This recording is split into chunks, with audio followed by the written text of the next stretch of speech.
Yo, BJ Gaddour with the Daily BJ, and today we're talking 5 perfect push-up pointers. The push-up is one of the ultimate upper body movements, builds the chest, the shoulders, the triceps, and the key advantage over chest presses is you get a lot more core and ab engagement. It always blows my mind when people ask for these fluffy ab exercises and they're not regularly doing push-ups, one of the best core builders there is. So let's break it down in 5 steps how to do perfect push-ups. Number 1, I like people to find the perfect plank position, the top of the push-up position from a lying hollow body position. It's a foundational move in gymnastics. It teaches you how to create total body tension. So when we're doing push-ups, you've got a straight line, a total plank formation from head through heel. So what you do is you get on your back.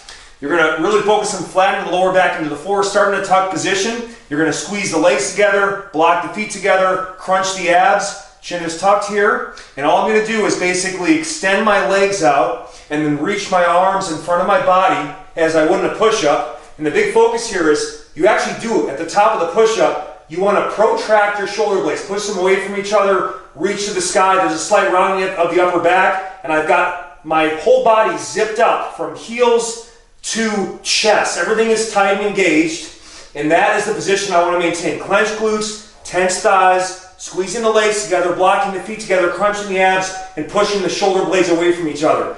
Try working on holds of that for initially 10 to 20 seconds, building up to 30 to 60 seconds without holding your breath and ideally breathing through your belly. That is the best way to learn how to lock in your push-up position. So from there, once we got the lying position locked in, we want to apply the same concepts to the floor. And you can do so with what's called the dead stop push-up. So this is my favorite way to teach the push-up, because by employing the dead stop, you've got to have the raw strength to push up from the bottom. You also have to really feel what it's like to create tension through your entire body, and particularly your midline, so you don't let your hips sag on the way up. So you're basically going to start, you will start at the top position, but frankly it doesn't matter. You're going to get the same kind of concept where feet block together, legs squeeze together. You're going to lift your hands off the floor, retract your shoulder blades, try to crack it up between those shoulder blades, and then, again, everything's tight. Glutes clenched, thighs tensed, abs crunched, feet blocked together, legs squeezed together, thighs tensed. I'm gonna push my hands to the floor, and then really spread the shoulder blades at the top. Protract those blades. I lower and control, lift, and push back up all the way through. All right? Great way to learn perfect mechanics. Watch what happens when I don't engage my core and glutes. Right? It's hard to push up. Actually, the upper body will shoot up before the hips, and that is the exact opposite position we want. That's going to put stress in the low back, and we don't maintain that perfect plank position. So that dead stop is a great place to start. If that is too challenging, you can also elevate your hands on a stable box, bench, or chair and replicate that pattern. So we talked about finding that hollow body position. All right, and again, let's talk about that right here. Right? You want to retract the shoulder blades on the way down. All right, almost like think about doing a row on the descent. You're actually pulling your shoulders down and back, elbows tucking and tight to the sides. On the way up, to promote full mobility through the shoulders and shoulder health, you want to protract those shoulder blades, push them away. We're not shrugging up, we're pushing away. So that's what's working, what's called your serratus anterior muscle, also called the puncher's muscle. Think about Rocky IV when he's all shredded up. Boxers tend to have a very developed serratus muscle because of punching being a protraction movement. You don't just stop short, you reach all the way through. So we're trying to do that at the top of the push to get full range of motion through the shoulder joint. Another big point here, we want to get an arrow formation, all right? Big mistake that happens in the push-up is people flare the elbows out. This is gonna really hurt the whole shoulder joint, put the elbows under stress, and not properly load the muscles we're trying to work, the pecs and the triceps. So from the top down or front view here, right, this is a bad position. We're trying to make arrow formation. So you'll notice as I come down, if you put an arrow coming up through my heels, you'll notice like coming up right here. That's what we're looking for. Elbows are about 30 degrees away from the trunk, and that is the perfect position.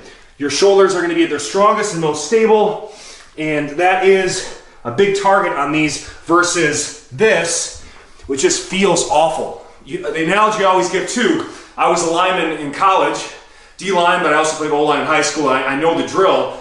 you would never see a lineman trying to block another 300-pound guy like this. His arm would literally come out of its socket. They're always in tight, right? There's almost, you kind of make fun of them like they're little T-Rexes. So that is the same concept. You are going to create more external rotation torque to the shoulder joint and put it in a more stable position. The elbows are tucked close. They don't have to be actually touching the sides. It's about 30 degrees. You're forming that arrow position. Another thing, you've got to maintain vertical forearms. So this is more of a side view look. If you are not maintaining vertical forearms, you're not properly loading the chest and triceps, and you're putting your shoulders and elbow at risk. So what that means is the forearm should form a 90-degree angle with the floor. All right, so I don't want my elbows back or out. Notice at the bottom of that push-up position, notice I get that good, perfect hollow body plank startup. I'm just coming right down, and now see, vertical forearm position, locked in. It's much like when we talk about squatting, especially if you're learning it for the first time or have knee pain issues. You want to try to maintain vertical shins on squats or relatively vertical shin angle to properly load the hips and hamstrings and take stress off the knees. It's much the same with push-ups. A vertical forearm position takes stress off the elbow and shoulders and puts it where we want it, the muscles, pecs and tris, right? Final thing, hand position. Now this is much like with squats, the amount of toe flare you take really is depending on the individual, the hip anatomy. Typically on squats, we're talking like 15 to 30 degrees. Most people can't do them totally straight. It doesn't feel right. So what you want to do is, before you even get in the push-up position, you can even start like this, is take your hands, get them as straight as you can. And what I want you to do is externally rotate them into the floor. So you're actually creating and kind of corkscrewing the hands in outwards. And what that's going to do is kind of get the elbow pits forward. And if you think about the ball and socket spiral joint of that shoulder, it's basically pulling that shoulder into socket, creating an external rotation torque that makes it strong and stable so you can get a lot of miles out of those delts, all right, without wearing those rotator cuff muscles down. So you get nice and set, and when it ends, there's a slight flare of the index finger, all right? So it's not totally ahead, you're screwing in, but we also don't want to get to the position where we're like this, because again, now that it's a bad position, it's just not a strong position for the shoulders. There's some times when we'll talk about going with the neutral grip on push-ups. I'll touch on those in other videos. But in general, we're trying to get right there, trying to create tension underneath the armpits, screw the shoulders into the sockets, and that is how you create that super strong, stable position for those push-ups. So I got that hollow body mechanics locked in. Everything is tight. I'm making an arrow formation with the arms 30 degrees away from the trunk, the elbows. I'm keeping vertical forearms. I'm trying to make sure at the top, I'm pushing my shoulder blades away from each other, and then I'm retracting my shoulder blades on the way down. In side view, you can see there's a straight line head through heels. That's how you do perfect push-ups. Stay tuned for other videos where I will break down things like faults and fixes, progressions, and then my top 6 variations. Have a great day. Love you guys. Peace.